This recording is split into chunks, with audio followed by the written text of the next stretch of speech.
Queridos irmãos, a paz do Senhor Jesus.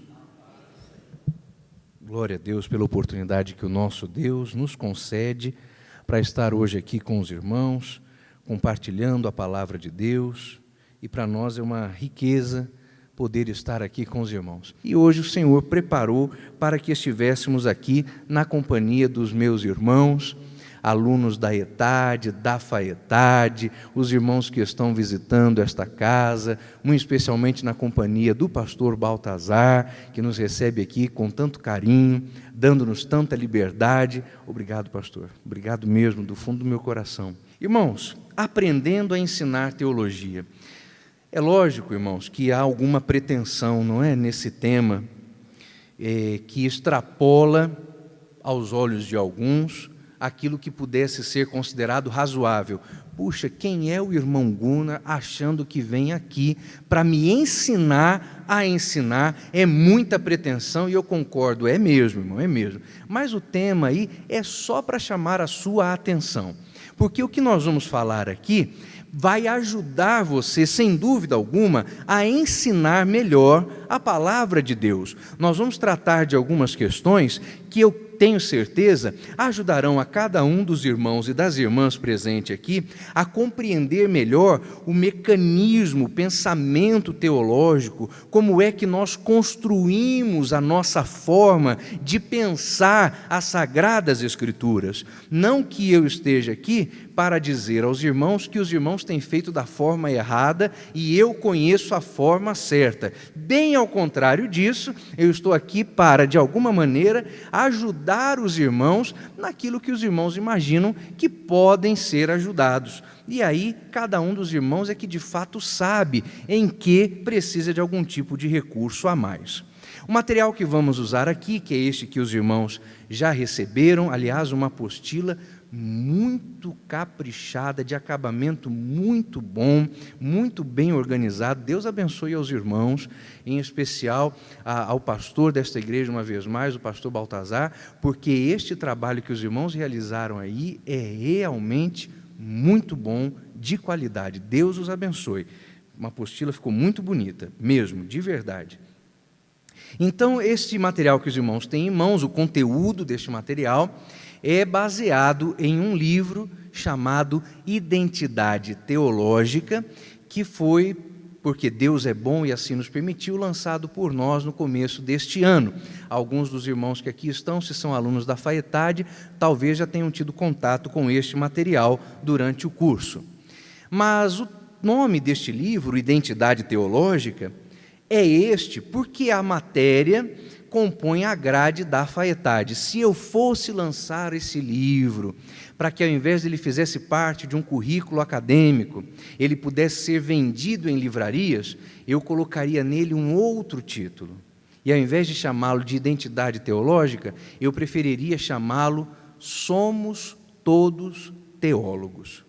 Porque a ideia principal do que vamos tratar hoje, do que abordamos neste livro, é que a teologia não pertence a nenhum grupo, não pertence a igreja alguma, não pertence aos católicos, não pertence aos protestantes, não pertence aos protestantes históricos, ou aos pentecostais, ou aos neopentecostais. A teologia pertence ao povo de Deus, em primeira análise, e de maneira mais ampla, a qualquer pessoa.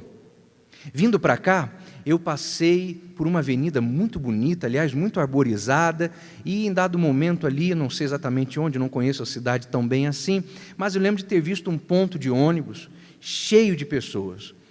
E as pessoas talvez estivessem voltando do seu trabalho agora no sábado pela manhã. Se você chegasse ali naquele ponto de ônibus e perguntasse para qualquer pessoa ali, o que é Deus para você? Independentemente da resposta que os irmãos obtivessem, aquela resposta seria teologia. Talvez alguém lhe dissesse, eu nem acredito em Deus, pois isto também é teologia. Talvez você desse de encontrão ali com uma dessas pessoas que vive por aí divagando, amando a Mãe Terra, adorando a natureza, e essa pessoa bem mística ia dizer para você: Deus é uma força que enche o universo. Essa conversa bem hippie, não é? Pois isso também é teologia.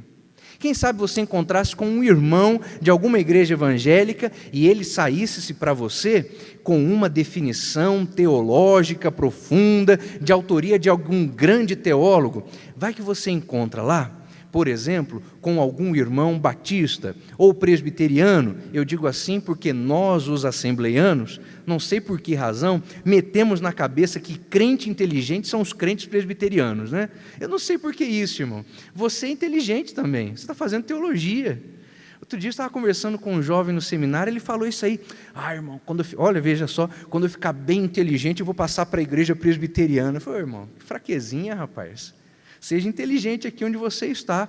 Aliás, se você mudar para lá por causa disso, você vai ser o único lá que não é inteligente. Então fica quieto aqui, não vai fazer vergonha lá, não é? Que hora que abrir a boca lá, vão perguntar: de onde saiu esse camarada? Aí veio da Assembleia de Deus. Aí pronto, aí estragou tudo. Então fica quieto aí.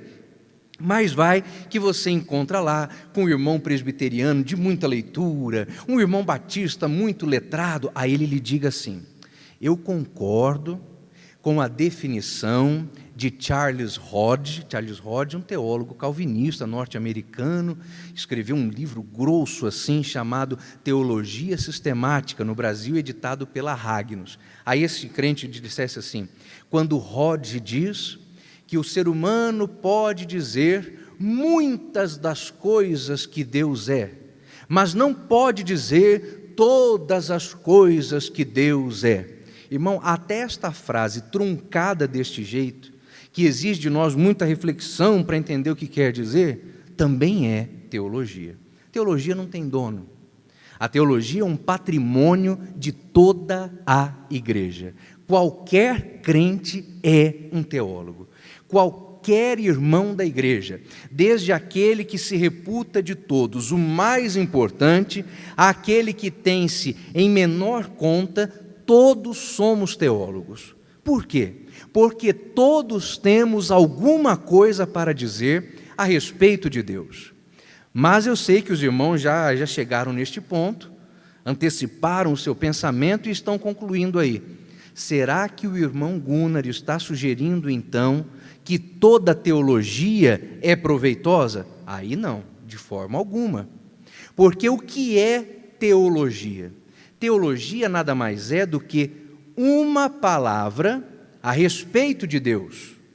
Mas esta palavra sobre Deus, para ser boa, tem que estar fundamentada na palavra de Deus. Não adianta querer fazer teologia sem basear-se nas Escrituras, porque você até fará teologia, mas ela não será boa, não será proveitosa. Então convido os irmãos a abrirem comigo a sua Bíblia. Senão você já estaria perguntando assim: irmão, está falando de teologia, de Bíblia, até agora não leu nenhum versículo. Abre aí, segunda carta que Paulo escreveu a Timóteo, capítulo de número 3, nós vamos ler daí o verso 14 em diante. Segunda carta de Paulo a Timóteo, 3, 14. Que nos diz a palavra do Senhor: tu, porém, permanece naquilo que aprendeste e de que foste inteirado, sabendo de quem aprendeste, e que desde a infância sabes as sagradas letras, que podem tornar-te sábio para a salvação pela fé em Cristo Jesus. Toda a Escritura é inspirada por Deus e útil para o ensino, para a repreensão, para a correção, para a educação na justiça, a fim de que o homem de Deus seja perfeito e perfeitamente habilitado para toda boa obra. Palavra do Senhor. Escrituras, elas estão na base do pensamento teológico, de maneira então que nós devemos começar a nossa jornada de hoje fazendo-nos uma pergunta: onde estão as raízes do nosso ensino teológico? Onde estão lançadas as raízes da nossa teologia? porque se não encontrarmos as nossas raízes, certamente já perdemos a nossa razão. Então, ao falarmos a respeito das nossas raízes, eu quero convidar os irmãos a lançarem olhos lá atrás, mas não só num passado histórico perto de nós. Eu quero que os irmãos olhem agora para o passado histórico que está a 2000 anos de nós, lá onde estava a igreja primitiva. E o que é que nós vamos olhar lá na igreja primitiva? Nós vamos observar que a igreja primitiva não tinha um seminário, não tinha um núcleo teológico, não se reunia como nós fazemos hoje para as escolas bíblicas de obreiro, para as fraternais, para as EBONs. Não havia isso. O que havia era uma igreja, e esta igreja reunia-se cotidianamente, reunia-se periodicamente para estudar as Sagradas Escrituras nos seus momentos de culto, porque todo culto na igreja primitiva era, por definição, um culto para se ouvir a palavra de Deus.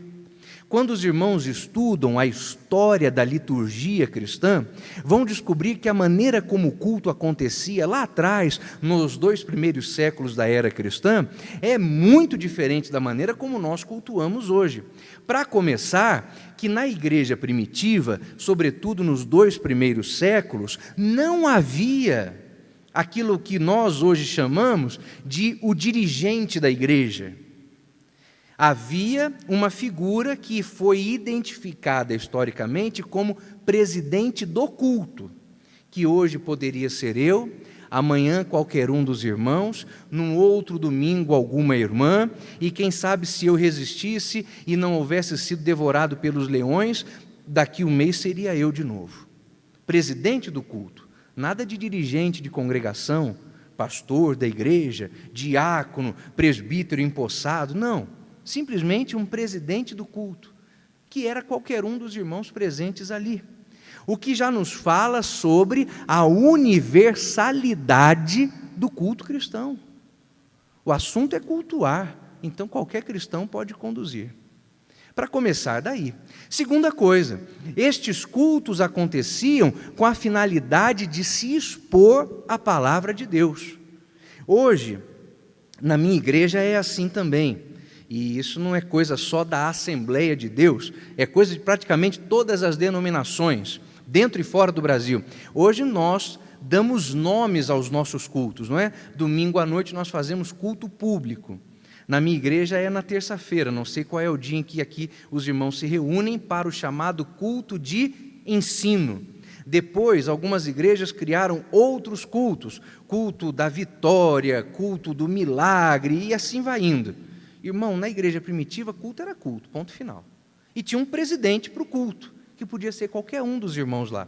Não estou dizendo que a maneira como nós organizamos o nosso calendário de culto hoje está errada. Não. Nem é esse o assunto da nossa aula. Estamos simplesmente fazendo uma comparação para que você entenda como funcionava a igreja primitiva. E ela tinha um objetivo, cultuar. Só este.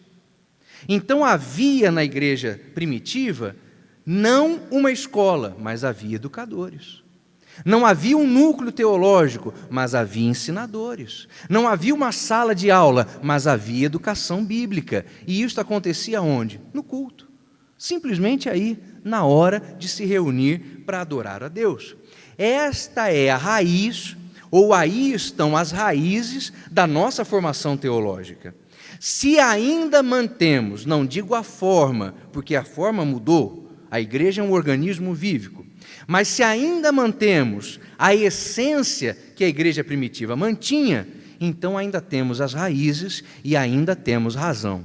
Mas se perdemos as raízes, o que significa perder a essência, também perdemos a nossa razão de ser teológica. E sim, é fato, você mesmo conhece muitos exemplos de igrejas, de ensinadores, de faculdades teológicas, de seminários bíblicos, que de fato perderam as raízes e perderam a sua razão. Então vamos fazer uma caminhada neste primeiro momento pela história da formação teológica. Se concluirmos essa jornada, haveremos de também responder uma pergunta importante: para que serve a teologia? Porque eu estava conversando aqui antes do trabalho com o pastor Davi, ele estava contando-me algumas coisas, mas coisas estas que sabemos, vemos, sofremos, vimos também em nossa casa, sempre que conversamos com alguns irmãos que já têm uma certa trajetória de tempo longo na nossa igreja. As Assembleias de Deus, irmãos, sempre tiveram um pouco de dificuldade em digerir o ensino teológico. Eu penso, pelo que eu vi da apresentação dos visitantes aqui, que todos somos das Assembleias de Deus. Amém? Algum irmão que não seja? Se houver, porque eu perdi, não prestei atenção. Mas imagino que sim. Mas, de qualquer maneira, irmão, como eu sou assembleano, então eu posso falar, né? Não tem problema nenhum. Não posso falar das outras igrejas, mas da minha não tem problema.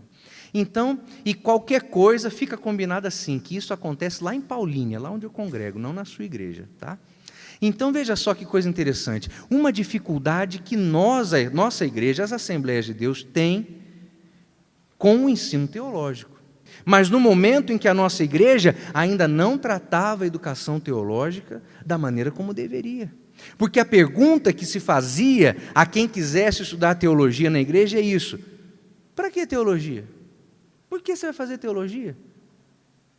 Aí alguém pode dizer: será que os pastores antigos tinham ciúme da teologia? Será que os pastores antigos ficavam com inveja dos irmãos que faziam teologia? Na verdade, irmãos, a explicação é tão mais simples do que essa. Na nossa igreja, nas Assembleias de Deus, a nossa dificuldade em tratar com os assuntos teológicos é porque nós fomos fruto, principalmente, da obra missionária da igreja sueca. E a igreja na Suécia viu o verdadeiro estrago, a total derrocada de muitas igrejas, de muitas comunidades cristãs na Europa, por causa da teologia.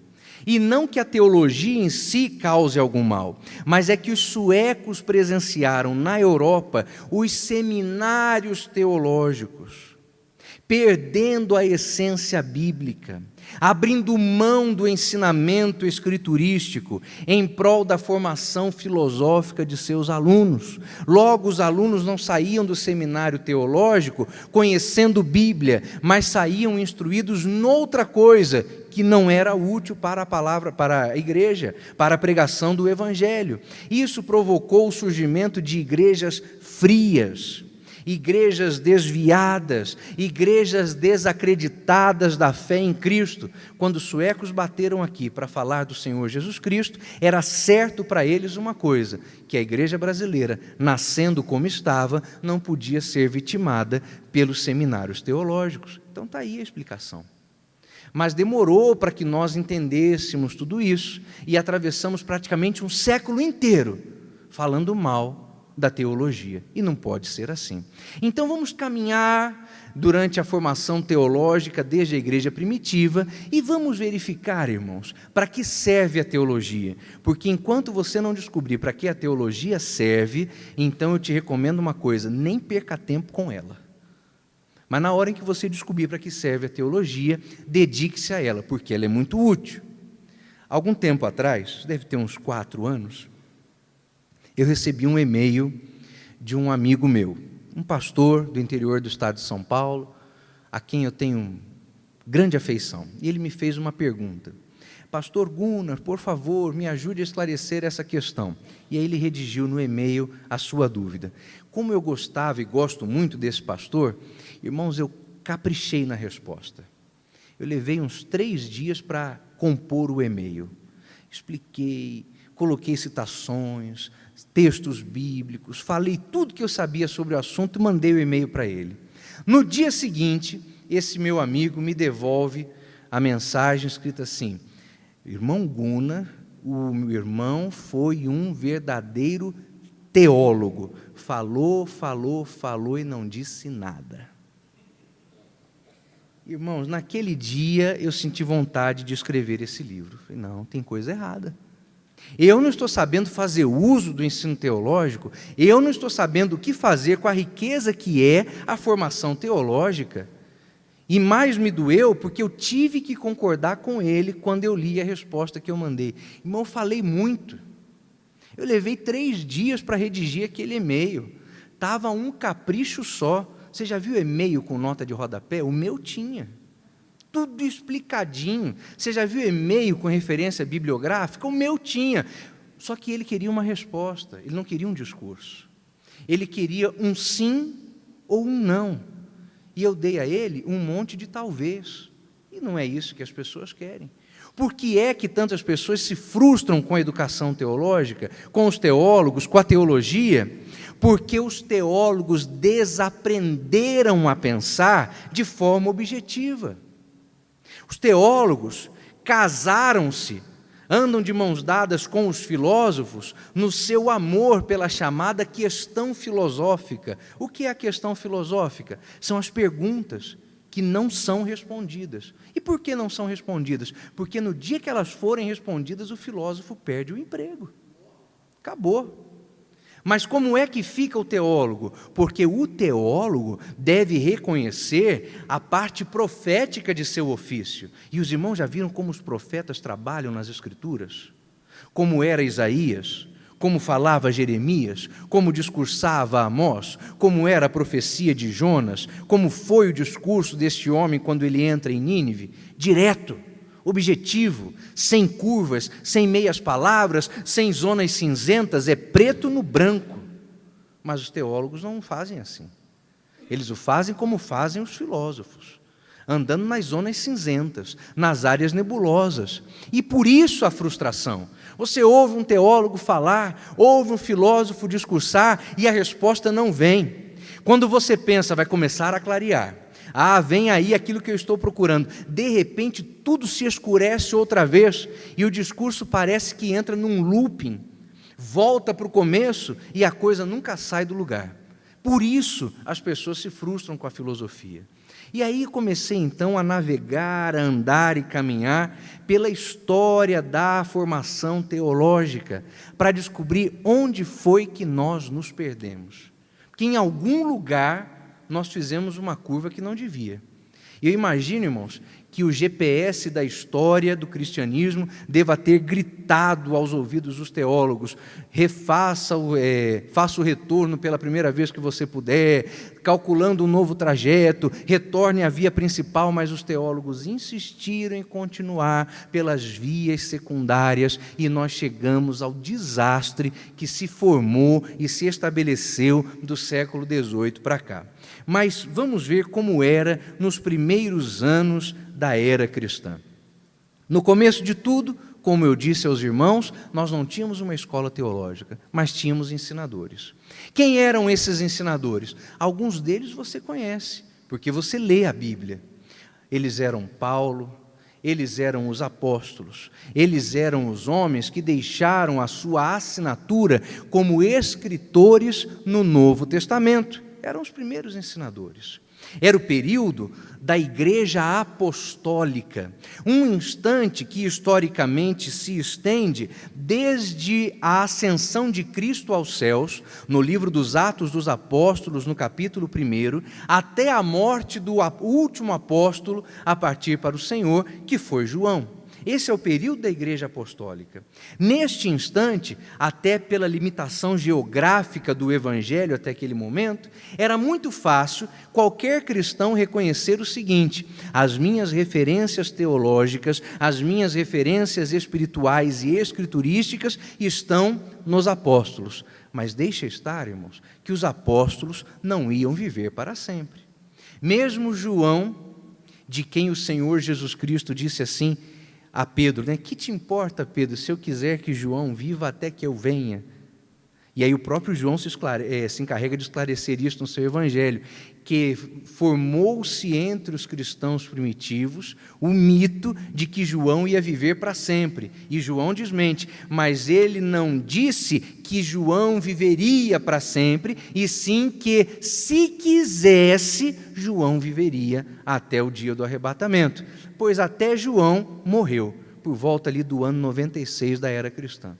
Naquele momento, a igreja então descobre-se sem as suas referências apostólicas, não tem mais apóstolo.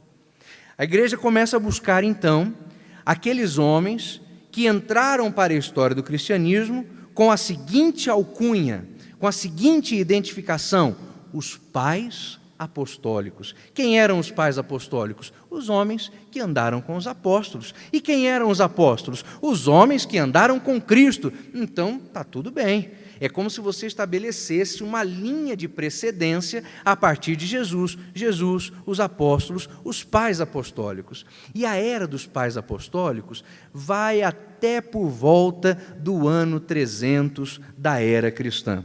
Porque a partir daí, a igreja já se espalha geograficamente de forma muito ampla e numericamente também, de maneira que vai se tornando difícil para os cristãos identificarem naquela imensidão geográfica em que o cristianismo se espalha. E ele está espalhado na Palestina, no mundo mediterrâneo, no norte da África, na Ásia Menor, já havia chegado às portas do Atlântico, na Europa. Então já não dava mais para você manter as vistas, os olhos o tempo inteiro sobre os pais apostólicos. É como hoje, por exemplo, nós fazemos na nossa denominação quando buscamos as referências históricas passadas. No ano retrasado, se não me falha a memória, foi quando nós perdemos o último autor vivo da harpa cristã, que era o pastor Pimentel, de Curitiba. Morreu, o último autor vivo da harpa cristã. É como se houvéssemos perdido um pai apostólico. Hoje nós ainda achamos em nossas igrejas aqueles irmãos que dizem assim: eu estive com Gunnar Wingren, eu estive com Daniel Berg. Quando eu chego em alguma igreja, por causa do meu nome, né, Gunnar Berg, as pessoas vêm perguntar para mim: você é parente deles? Você é neto deles? E aí eu digo: não, irmão, não sou. E aí você vê a decepção no rosto dos crentes, né? Puxa, irmão, não é parente do... Mas, irmão, você está gordo igual o Daniel, você não é parente dele. Eu falo: não sou, irmão, não sou. Então fica aquela tristeza, porque a busca pelas referências. A igreja buscava suas referências também, lá no 2º século, no 3º século, onde os pais apostólicos, mas chega um momento em que não dá mais. E esse momento em que não é mais traçar esta precedência, essa linha direta com os apóstolos, também a igreja mergulha num instante muito, eu vou usar a palavra estranho, por falta de qualitativo melhor, num momento muito estranho de sua história, que é um instante em que acontece aquilo que convencionou-se chamar a conversão do imperador Constantino. Mas deixa estar, meu irmão, que Constantino não converteu-se nada, viu? Continuou tão pagão como sempre. O que ele fez foi arrumar um jeito de sustentar um pouquinho, por um pouco mais de tempo, o seu mandato, o seu reinado, o seu império. Enquanto a igreja vai se aproximando deste instante histórico, ela fica tão ansiosa pelas referências com o passado apostólico, que surge um documento, por volta do ano 190 da era cristã, chamado Didaquê. E eu acho que todo mundo aqui já deve ter escutado, pelo menos falar da Didaquê. O que é a Didaquê? É o resumo dos ensinos apostólicos, mas vamos esclarecer que é o resumo dos ensinos. Ela não foi escrita pelos apóstolos. Eu já vi alguém dizer, porque os apóstolos escreveram a Didaquê. Não, irmão, não tinha nem como. A Didaquê é do ano 190. Como é que os apóstolos iam escrever a Didaquê? Ninguém psicografou a Didaquê. Não faça isso. Então, um documento que resumia os ensinos apostólicos. E o que a Didaquê ensinava, por exemplo? Ensinava o seguinte, que os cristãos precisavam estabelecer uma diferença entre eles e os judeus. Por quê? Porque o berço de nascimento litúrgico, histórico e cultural do cristianismo foi o judaísmo. E na cabeça dos romanos, o cristianismo era uma divisão do judaísmo. Os cristãos eram uma seita herege dentro do judaísmo. E não éramos, não somos, nunca fomos. O cristianismo não é o judaísmo melhorado. O cristianismo é cristianismo. Em Antioquia foram os seguidores de Cristo chamados de cristãos pela primeira vez. E por quê? Porque eram seguidores de Cristo, não eram judeus. O cristianismo não tem a ver com bases culturais, porque a igreja do Senhor é supracultural, ela está no mundo inteiro, ela é formada de cristãos de todas as eras e de todos os lugares. Então a Didaquê estabelecia isso, que os cristãos buscassem fazer uma diferença entre eles e o judaísmo. Aí receitava-se na Didaquê, por exemplo, o seguinte, que os cristãos continuassem a fazer 3 orações ao dia, mas em horário diferente dos judeus. Que os cristãos continuassem a fazer o seu jejum semanal, mas em dia diferente dos judeus. Que os cristãos continuassem a fazer a sua reunião semanal principal, mas não mais no sábado, no domingo, para diferenciar dos judeus. Tinha que separar. E isso foi o último lampejo do ensino apostólico existente na igreja primitiva, porque nós estamos chegando perto do ano 330, quando acontece a falsa conversão de Constantino. Nesse momento, a igreja começa a se organizar em torno de um mito. Vou repetir, que a igreja estava buscando referências com o seu passado apostólico. Então criou-se na igreja, nessa época, um negócio chamado monoepiscopado. A palavra é um pouco diferente, nós não estamos habituados a ela, né? Ninguém anda por aí dizendo monoepiscopado todo dia, toda hora, mas o que é o monoepiscopado? É o episcopado de uma figura só. E aí o que se queria com isso? Estabelecer uma linha de sucessão apostólica, que se estabelecesse alguém para quem todos olhassem e pensassem, olha, dos outros eu não sei, mas pelo menos esse aí está ligado à história apostólica, é o monoepiscopado. E é nesse momento que se estabelece a precedência do bispo de Roma sobre todos os outros bispos. São as bases do papado. Então o bispo de Roma ganha precedência sobre os outros bispos. E por quê? Por causa de uma historinha que se tornou muito popular entre os cristãos nos primeiros séculos e também durante a Idade Média, de que o apóstolo Pedro, em dado momento de sua vida, passou por Roma e foi o primeiro bispo da igreja de Roma. Aí você para você pensar um pouco. Mas por que em Roma?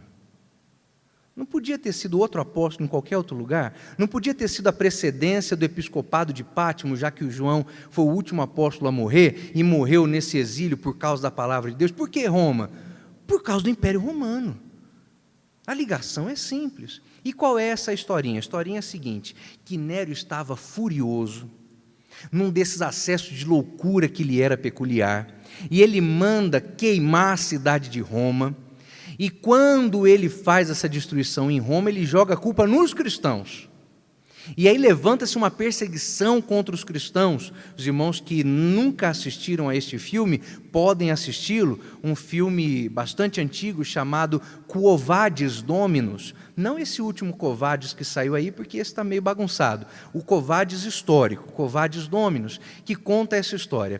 E aí Pedro então foge da perseguição. E no meio da sua fuga da perseguição, ele tem uma visão, ele encontra com Jesus. Pedro está saindo de Roma, é o que conta a Igreja Católica, e ele encontra com Jesus, e Jesus está indo para Roma.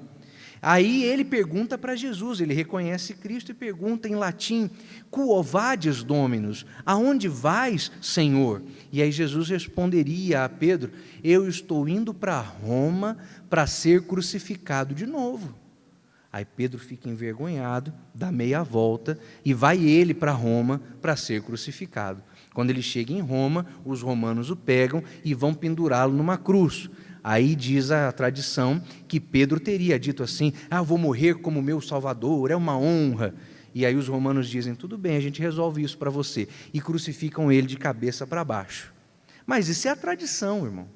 É uma história contada dentro do catolicismo para justificar o papado. É a questão do monoepiscopado. Como eu sei que essa história nunca aconteceu?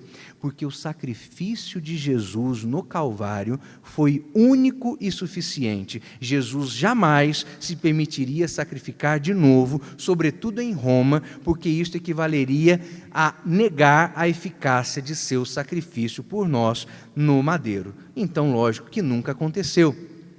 Mas essa história, esta lenda, este fato folclórico precipita o cristianismo numa degradação teológica total e sem precedentes.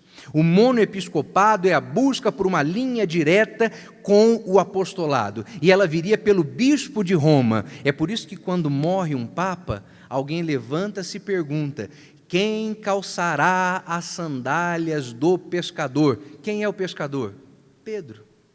Ou disse assim: quem vai assentar-se no trono de Pedro, que é a cadeira do Papa? Por causa disso, por causa do monoepiscopado.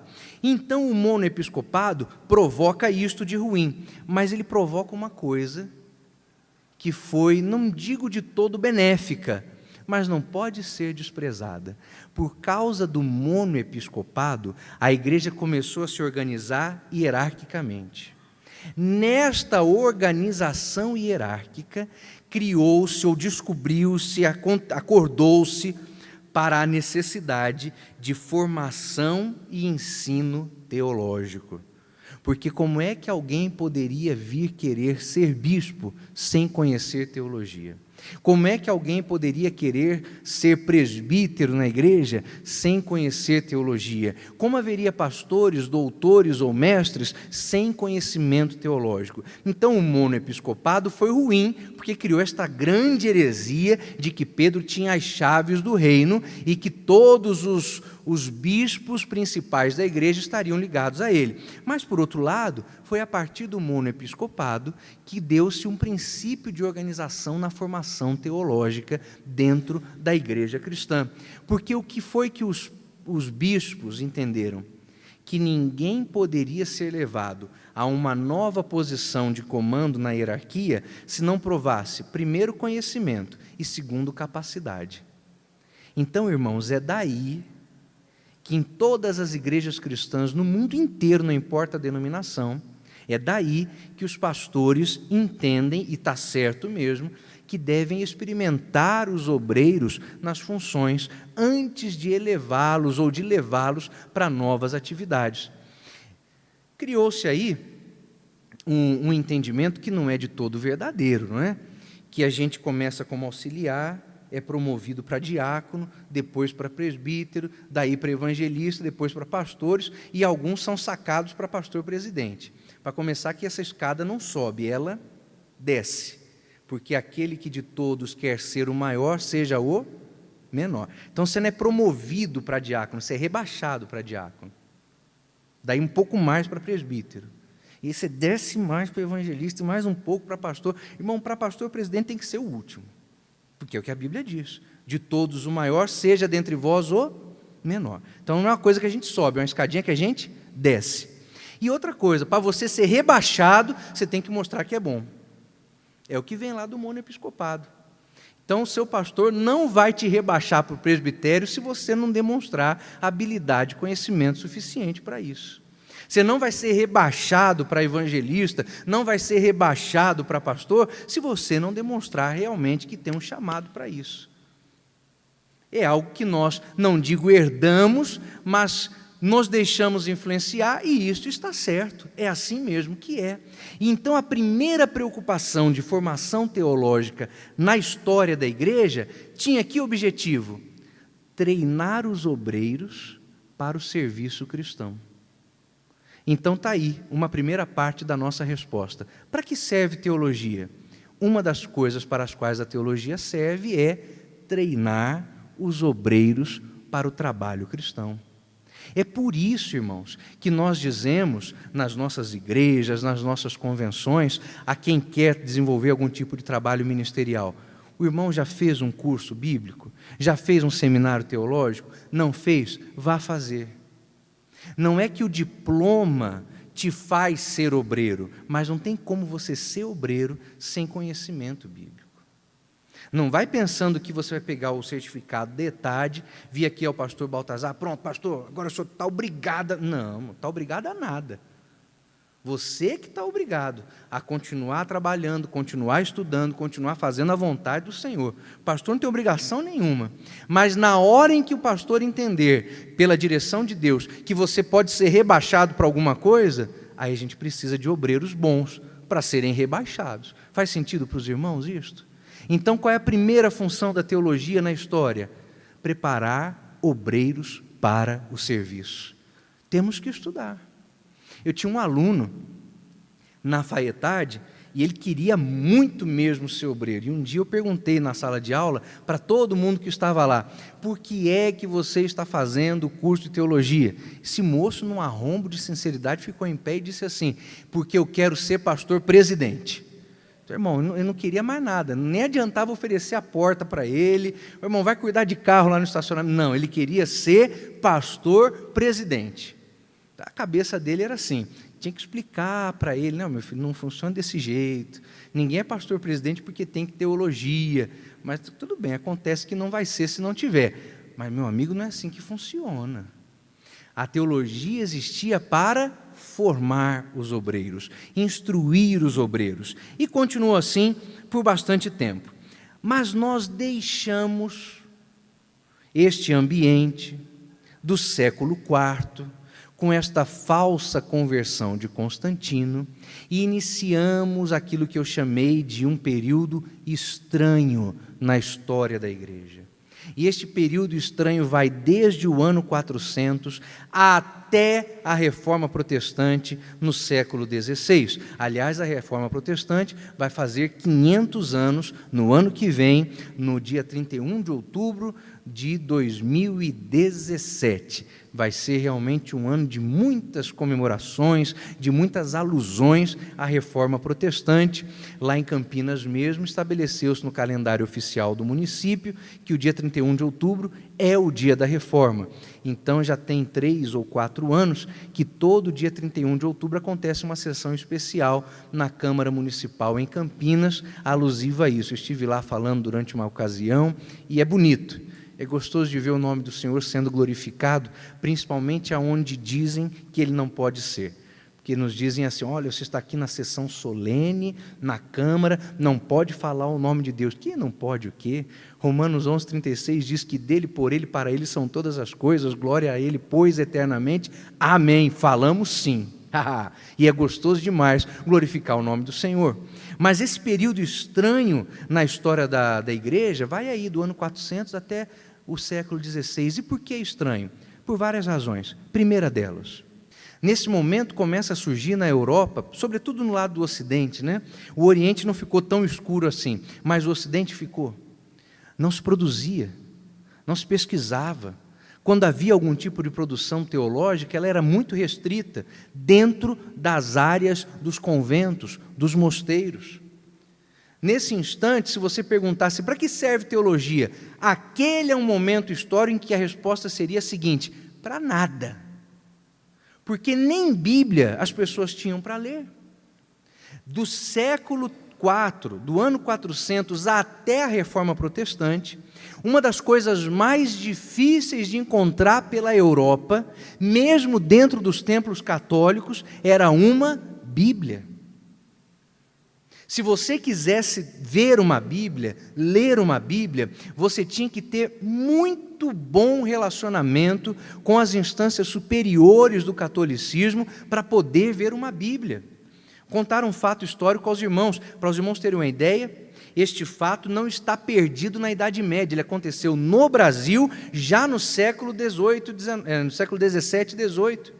Chegou aqui na cidade do Rio de Janeiro, certa feita, numa embarcação vinda da Inglaterra, um sacerdote anglicano, e esse homem vinha para estabelecer aqui uma comunidade anglicana para atender aos ingleses que estavam morando no Brasil desde a chegada da família real portuguesa no ano de 1808. Esse homem trouxe na sua bagagem um negócio raríssimo, que pouca gente tinha visto no Brasil, uma Bíblia em língua portuguesa. Quando ele desembarca no Brasil, a história corre. E vem um padre da cidade do Rio de Janeiro para conversar com ele. E o padre vem, janta no navio, primeiramente, com esse sacerdote anglicano. Sabe quando você está muito interessado em alguma coisa? Aí você procura amaciar a primeira pessoa antes de pedir, não é? Então esse padre veio e janta na embarcação com o sacerdote anglicano. No dia seguinte, convida o sacerdote para ir à casa do padre para jantar, e o sacerdote vai. Quando ele estabelece uma relação mais acalorada, aí o padre faz o pedido indecente: por favor, deixa eu ver uma Bíblia para eu saber como é que é. Eu não tinha visto ainda. Isso porque estamos falando dos anos 1800. Imagine dos anos 400 até 1500. Não havia Bíblias na Europa. Se você quisesse ler uma Bíblia, se você quisesse ver uma Bíblia, você precisaria ter muitos bons relacionamentos. Nós enaltecemos Martinho Lutero por causa da Reforma Protestante, porque Lutero pegou uma Bíblia e leu, mas o justo viverá da sua fé. Irmãos, Lutero pegou a Bíblia e leu quase que por acidente, porque Deus é soberano, senão ele não teria encontrado. Numa das suas crises de fé, escondido numa biblioteca do mosteiro, Lutero se depara com um livrão velho, acorrentado a uma mesa. Era uma Bíblia. Ele pegou a Bíblia e leu. E foi assim que ele descobriu que o justo viverá da sua fé. Não tinha Bíblia. Se você quisesse ler, você teria que falar, além do seu idioma local, latim, porque a única versão da Bíblia disponível de forma mais acessível era a tradução latina Vulgata de São Jerônimo. E você sabe bem, não precisa ser um especialista em história para deduzir isso aí, que quando saímos do século IV, a Europa já está fragmentando-se culturalmente, linguisticamente, e o latim vai caindo em desuso. No meio da Idade Média, então, os idiomas nacionais já estão começando a se estabelecer e se fortalecer muito mais, de maneira que as pessoas iam às missas dominicais, ouviam o padre rezar em latim e não sabiam nada do que ele estava dizendo. Junte-se a isso o fato de que a Igreja Católica, nas suas súmulas, nas suas bulas papais, era muito clara na seguinte recomendação: 1. A Bíblia não deve ser colocada na mão do povo, porque o povo é ignorante. 2. Quando houver divergência entre o que a Bíblia diz e o que o padre ensina, prevalece a palavra do sacerdote. A tradição se sobrepõe à revelação. Então, se você pergunta nesse momento da história, para que serve teologia? Para nada. E nem há teologia que deva ser por nós estudada com tanto merecimento e afinco neste momento, principalmente no Ocidente. Isso é o período da Idade Média. Quando ele é chamado de período das trevas, há um certo exagero nisso, porque principalmente o lado do Oriente não era tão trevudo assim, não era tão tenebroso. Havia uma intensa produção intelectual e cultural no Oriente, mas o Ocidente era realmente muito tenebroso. Então a educação estava restrita aos mosteiros, aos monastérios, estava restrita às igrejas locais, aos templos locais, simplesmente aos conventos. Fora dali não havia.